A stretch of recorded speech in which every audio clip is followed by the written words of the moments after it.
Tommy DeSimone was an associate of the Lucchese Mafia family in New York City and built up a fearsome reputation in the 60s and 70s. His story gained national attention in the book Wise Guy by Nicholas Pileggi, which was the basis for the magnificent 1990 film Goodfellas, directed by Martin Scorsese. Most of the details about Tommy came from his one-time partner in the mob, Henry Hill, who later cooperated against his associates. DeSimone was immortalized by an unforgettable performance by Joe Pesci, and that depiction became the ultimate reference for what the public knew about his personality and criminal career. Once the internet age came around, various biographies of Tommy DeSimone began appearing on websites and forums, which offered more information into his background. However, through official law enforcement intel and ancestry documents, I've uncovered that much of the information available on him is incorrect. Some of the notable stories in Tommy's life, as shared by Henry Hill, are also questionable in their veracity. I will reference factual details, stories told by others, and what was illustrated in Goodfellas to provide all the different parts that created the legend of Tommy DeSimone and let you decide which parts fit. Thomas James DeSimone was born June 6, 1946 in the borough of Queens in New York City. Most biographies list his date of birth incorrectly, his place of birth incorrectly, and his middle name incorrectly. He was the youngest of 8 children born to Robert Anthony DeSimone and Camilla Passarelli. His father, Robert, was born in the Williamsburg section of Brooklyn in 1907. His mother, Camilla, was born in 1909 in a town near Buffalo, New York, where she was raised. Robert spent part of his youth in Buffalo, where he met Camilla and married in 1931, then moved to Brooklyn and later to Queens. Tommy had 3 older brothers and 4 older sisters. The oldest DeSimone sibling was Francis Frank DeSimone. Next was Robert DeSimone Jr., followed by 4 sisters, Lucille, Shirley, Evelyn, Phyllis, then Roland Michael DeSimone, then the youngest, Thomas. Tommy DeSimone is falsely stated as being the grandson of the one-time boss of the Los Angeles crime family, Rosario DeSimone, as well as being the nephew of Rosario's son, the LA lawyer turned boss of the family, Frank DeSimone. Tommy DeSimone was neither the grandson of Rosario DeSimone nor the nephew of Frank DeSimone. Numerous census records show that Rosario DeSimone did not have a son named Robert nor a grandson named Thomas, and there is no evidence of any familial connection between Rosario DeSimone of Los Angeles and a Robert DeSimone of New York City. Tommy DeSimone grew up in this very neighborhood, the predominantly middle-class neighborhood of South Ozone Park in Queens.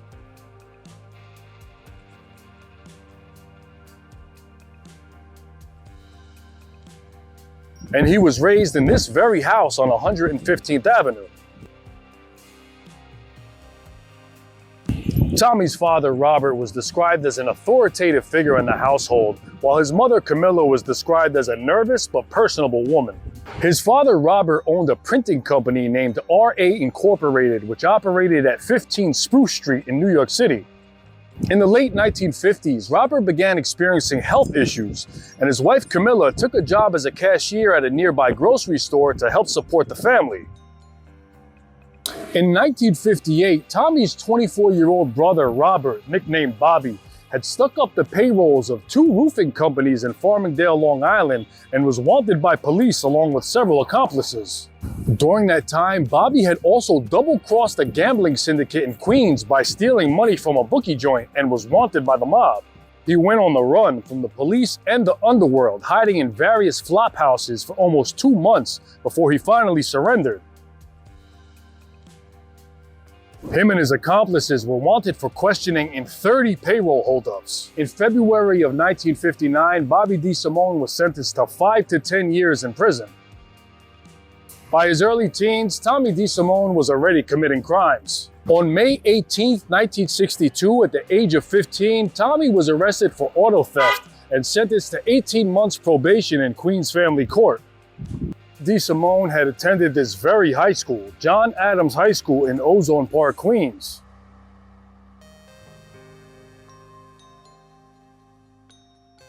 He achieved average grades but had disciplinary problems and was described as having a considerable temper when provoked. He dropped out of John Adams High School at the age of 16 after completing 10th grade and began working a series of odd jobs while also running the streets with local hoodlums. While the teenage DeSimone was running the streets, he got involved with an Irish wise guy named James Burke, known as Jimmy the Gent. Burke was an associate of the Lucchese family, one of the 5 mafia families of New York City, and was a feared and respected gangster. He was a top earner who ran major theft and hijacking operations. By the time DeSimone had met him, Burke had been arrested over 15 times, going back to 1948 when he was 16 years old. Burke had been taken in for everything from bookmaking and burglary to felonious assault. Jimmy Burke was famously portrayed by Robert De Niro in Goodfellas. The real-life Burke earned the nickname The Gent due to his charismatic demeanor and generosity towards others, but behind that charming facade was a man with a propensity for violence, who was known to be capable of extreme viciousness. It was said that he would laugh and joke with people whom he was actually planning to kill and had already dug a hole for their grave. Burke saw Tommy as a younger version of himself and took him under his wing, where he schooled him in the trades of theft and hijacking. Burke was heavily involved with cargo heists at the JFK airport, formerly known as the Idlewild Airport, and Tommy began taking part in hijackings there and elsewhere. Burke also made a lucrative profit off of reselling stolen cartons of cigarettes, and him and Tommy would regularly stick up cigarette delivery trucks. Hill also stated that Tommy's older sister Phyllis was Jimmy's mistress and had began dating him when she was just 16 years old. Burke was closely connected to Paul Vario, a powerful captain in the Lucchese family, who was played by Paul Sorvino in Goodfellas. Paul Vario ran most of the rackets in the neighborhood of East New York, Brooklyn, and oversaw a large crew which included his 4 brothers as well as his 3 sons. Paul owned a cab stand named the Pitkin Avenue Cab Company on Pine Street, which once stood at this very location. The cab stand was a hangout for wise guys and a meeting place to discuss the family's activities. Through Jimmy Burke, DeSimone was introduced to numerous aspiring young mobsters, including Henry Hill, a half-Sicilian, half-Irish mob associate 3 years his senior. Hill was from East New York and had been involved with the Lucchese since a young kid. He was played by Christopher Cerrone and Ray Liotta in the film. At age 12, Hill had begun working at Paul Vario's cab stand on Pine Street, which was just across the street from his home. He met Jimmy Burke while working there, and Jimmy got him involved in carrying out numerous tasks for him, including reselling untaxed cigarettes.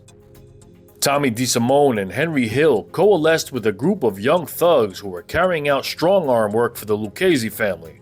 Some other members of this crew included Anthony Stabile, his brother Tommy Stabile, Angelo Seppi, Alex Corcione and his brother Michael, Bruno Facciolo, and Angelo Ruggiero. Their duties included forcing payments from loan shark customers, straightening out anyone who needed to be straightened out, and murdering potential witnesses. In Goodfellas, Anthony Stabile is played by Frank Adonis, and the character Frankie Carbone, played by Frank Sivero, is based on Angelo Seppi.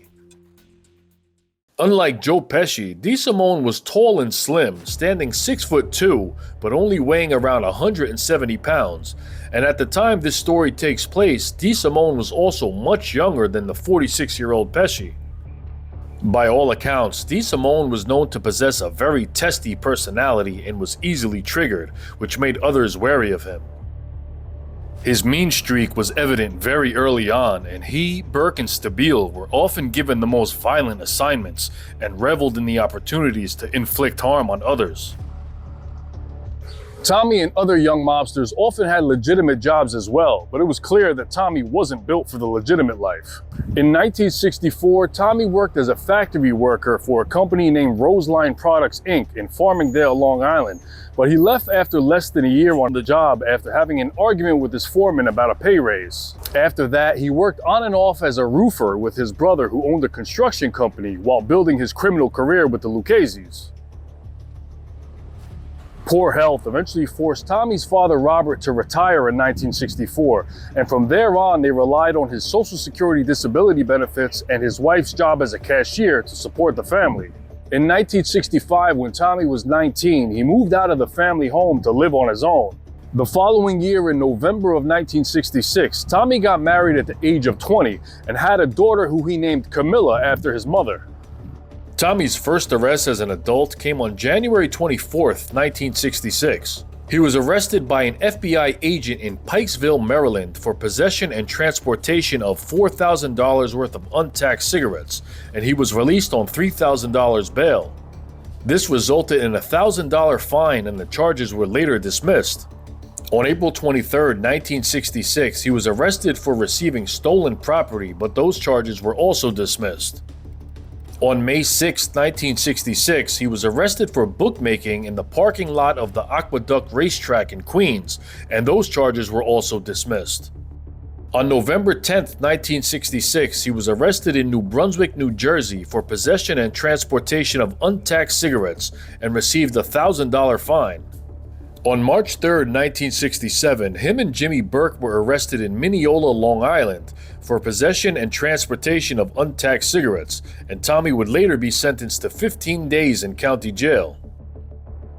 In 1967, Tommy and Henry took part in a major heist at the JFK airport. A security guard who worked there named Robert "Frenchie" McMahon had informed Hill about the large amounts of cash being flown in by Air France, which would be stored in a secure room until the bank came to collect it. The only obstacle was that another security guard had the key to the secure room on him at all times. So McMahon came up with an idea. He had introduced the guard to an escort and came up with a plan to have the girl meet him at a motel and separate him from his keys by taking him to a motel steam room long enough for Hill to take the keys to a locksmith, get them copied, and returned without him noticing anything happened. And that plan worked. Just before midnight on April 8, 1967, Tommy and Henry arrived at the Air France cargo terminal at JFK Airport where McMahon was on duty, and they simply walked right past him carrying an empty suitcase.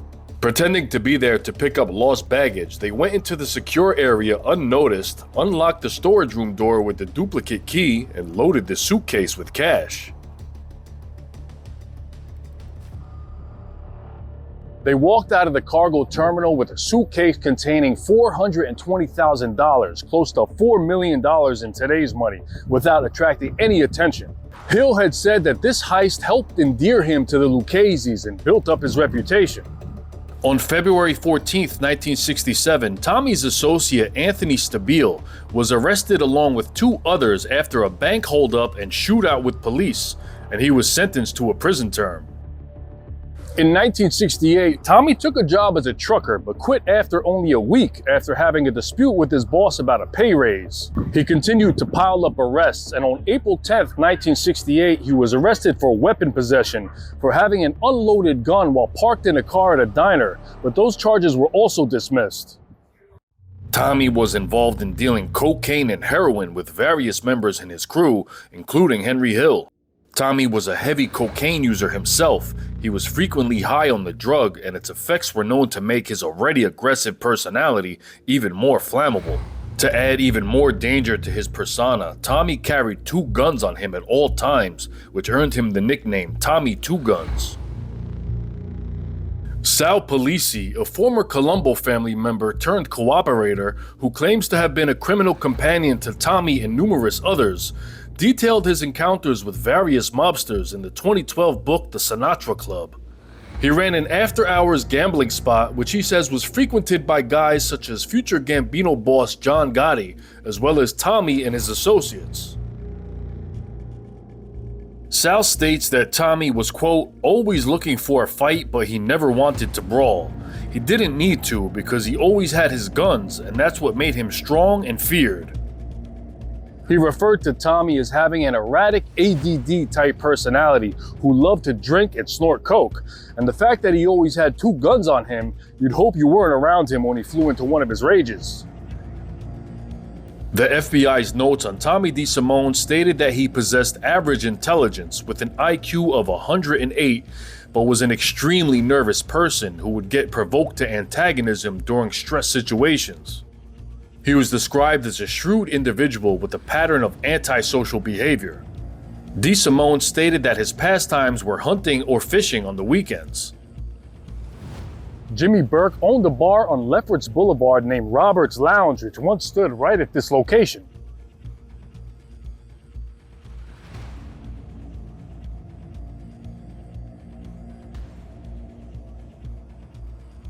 It's just a few minutes from JFK Airport and was a hangout for his associates as well as regular patrons. The spot also ran gambling operations, and bookmakers and loan sharks regularly conducted business here. Hill also claims it's where Jimmy Burke buried several of his victims.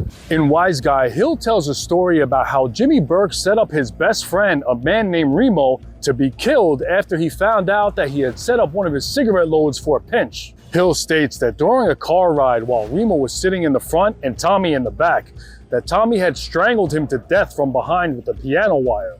Remo was then buried in the backyard of Robert's Lounge. Several sources identify Remo as a man named Dominic Cersani. However, there are no birth records for a man with that name, nor can that name be found in any official documentation as being involved in organized crime. Years after Wise Guy came out, Hill told another story about one of Tommy's alleged murders, where he selected a stranger at random to shoot and kill. Hill claims that he and Tommy were walking down the street when Tommy called his attention, pulled out his gun, and shot a random stranger dead in the street. Hill says that Tommy killed him for no other reason than he felt like impressing him. That incident was supposed to have occurred on March 15, 1968, and the man killed was said to be named Howard Goldstein. However, this story can't be verified. There is no obituary or any death records for a man named Howard Goldstein who died in New York City in 1968. Furthermore, there are no newspaper articles pertaining to a man named Howard Goldstein being shot and killed in New York in 1968, or at any time in the 60s or 70s for that matter. Henry Hill also owned his own night spot named The Suite, which he took over from a man who was heavily in debt, and The Suite would become another popular hangout for his crew and his associates. Just a few blocks away from The Suite was a wig shop owned by a man named Marty Krugman, who was also a bookmaker who associated with the Lucchese's, including Burke and Hill. Known to have a neurotic personality, Krugman wasn't particularly liked by Burke, but he kept him on board due to his bookmaking acumen. The character Maury, played by Chuck Lowe, is based on Krugman. Henry boy, the pipes, By now, Tommy had separated from his wife and they had divorced soon afterwards. Tommy would later deny ever having officially married her nor ever fathering a child with her. Tommy had become so close with Jimmy Burke that Burke had named him as the godfather to his son Frank Burke. Frank Burke would later get involved in his father's criminal activities. On October 9, 1969, Tommy and several accomplices had stuck up a truck at 14th Street and 7th Avenue in Manhattan, which contained 169 shipments of expensive Turkish red fox fur coats, priced at almost $200,000. Aspects from that incident are included in this scene.